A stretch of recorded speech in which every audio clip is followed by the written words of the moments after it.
rainbows, pink fluffy unicorns dancing on rainbows.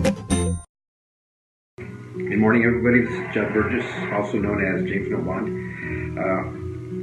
Today, I did my regular bi-monthly 3-minute speech with Mayor Margo and City Council. And as you all know, I'm a graphic designer. I'm a visual communicator, and I like to do things creatively.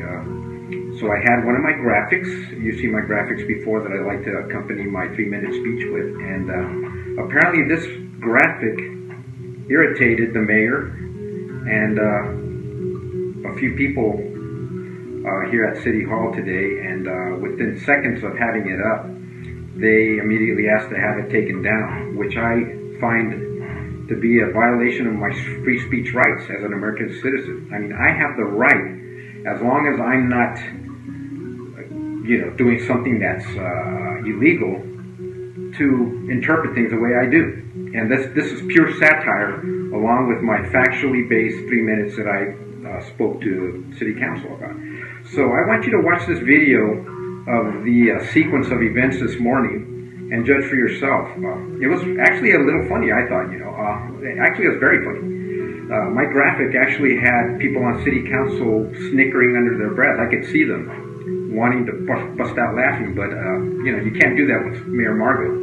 Mayor D. Bulldozer Margo sitting right next to you. He was just red as a beet. But anyway, again, this was a violation of my free speech rights to satire. Satire is a common form of American communication. It's uniquely American, where we have the right as civilians to satirize public servants. I mean, the president gets satirized all the time.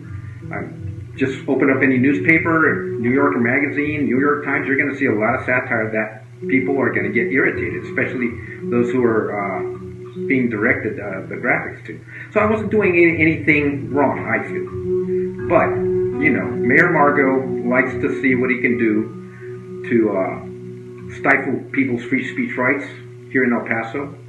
He started his tenure as a mayor by trying to cut everybody's speech rights from 3 minutes to 1 minute, which you can't say anything in 60 seconds. And he did that again today. Not only that, but he had policemen ready, waiting for me to just go beyond my 3 minutes so that they could just come in and handcuff me or threaten me or something like that. I wasn't threatened. That stuff doesn't bother me. But I didn't even know. There was this police officer behind me that was just kind of moving in once I started going beyond my 3 minutes and trying to finish up. What they actually did was they turned my mic off at the 3-minute point, and then but I record myself, so everything was there anyway. But anyway, watch the 3 minutes. Sorry that I'm blathering on like I am right now, but this is something that we need to be aware of, that this is a kind of leadership that is trying to keep people like us from challenging them and holding them accountable for the dysfunctional way that they're treating us here in El Paso. Please share this video, and let's continue the fight. Let's save Duranguito. Let's save our ability to speak freely to our leaders and hold them accountable, even if they don't like it, like today, for example. Thank you very much. Thank you for your support, and watch the video. I think you'll get something out of it, and share it. Thank you very much. Bye. Oh, and by the way, make sure you don't miss this additional video that I'm including after the video sequence of my 3 minutes, where City Council and the mayor actually,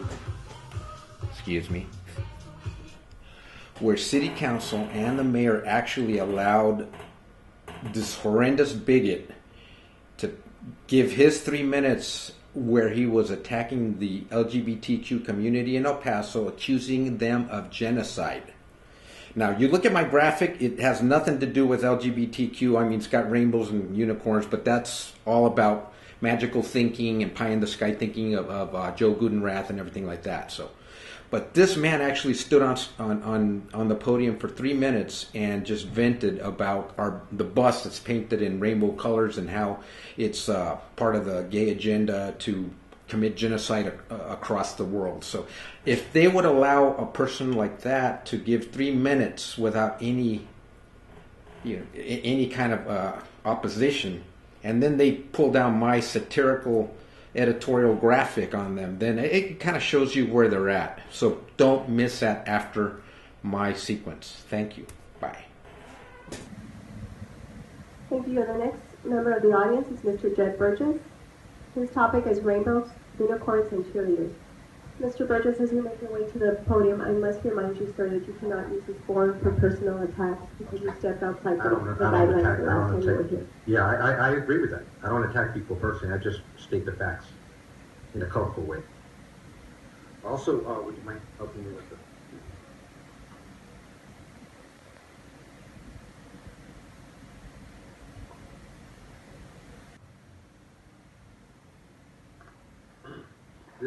This is actually written toward, directed toward Mr. Joe Gudenrath. I don't know if he's here or not, but it's actually directed toward every one of you because it applies to everybody here.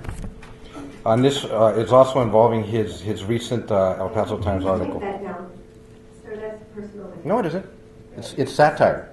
It's satire. These are public officials. These are public people. I can satire. How's it a personal attack? Okay, Mr. Gudenrath, just what makes you the divine oracle predicting revitalization success for downtown El Paso come every January? Your whopping 3.5 years as a resident?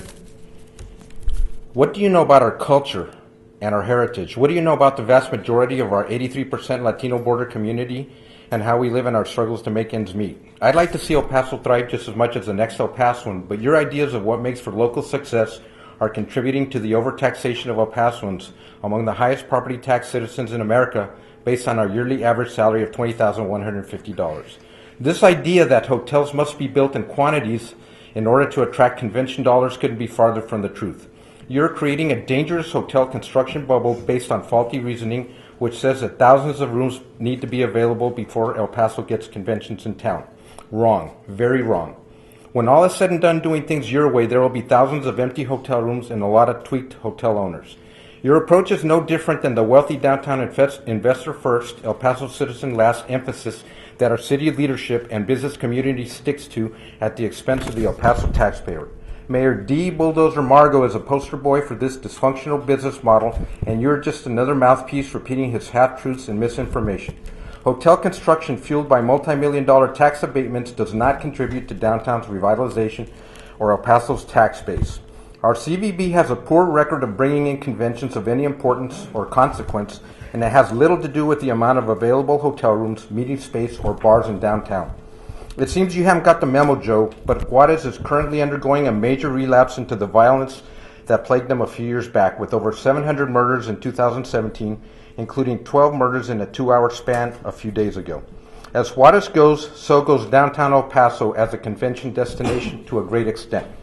10-mile-per-hour streetcars, a sports arena, and thousands of hotel rooms don't bring tourists the way you, Mr. Dayu, Mr. AU, Mr. Mayor Margo, and all the city cheerleaders would have us believe.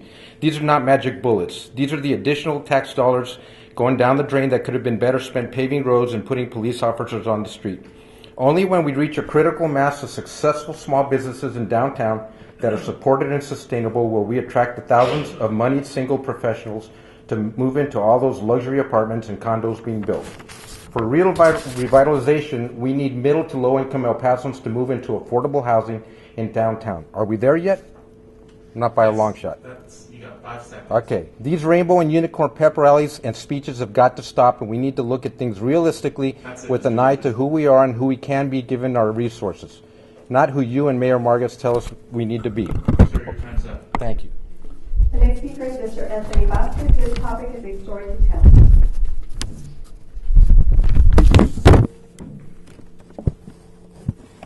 And you will see Mr. Vasquez. The final speaker will be Ms. Wally Shett.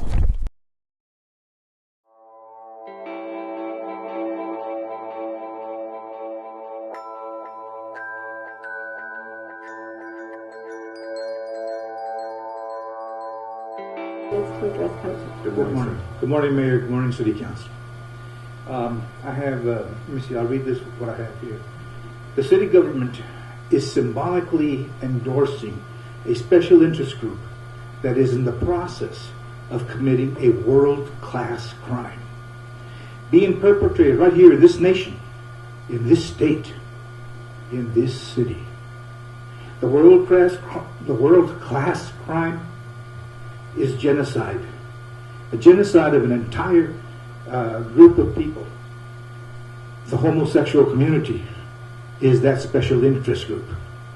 This is a matter of crime, and the city is endorsing and encouraging the criminal activity by endorsing that festively colored bus, that or gay colored bus, if you want to call it, and does not promote a favorable image of El Paso. By painting that bus in a fashion that the city government is symbolically endorsing an increasing number of homosexual participation by recruitment and the call for genocide. City Attorney, is this any violation of the public comment rules? Please remove this painted bus from the service. When I called to complain about this bus and to the transit, I was told that they already knew that it was homosexually representative, and then deliberately hung up on me. I didn't get a chance to ask them to remove the bus.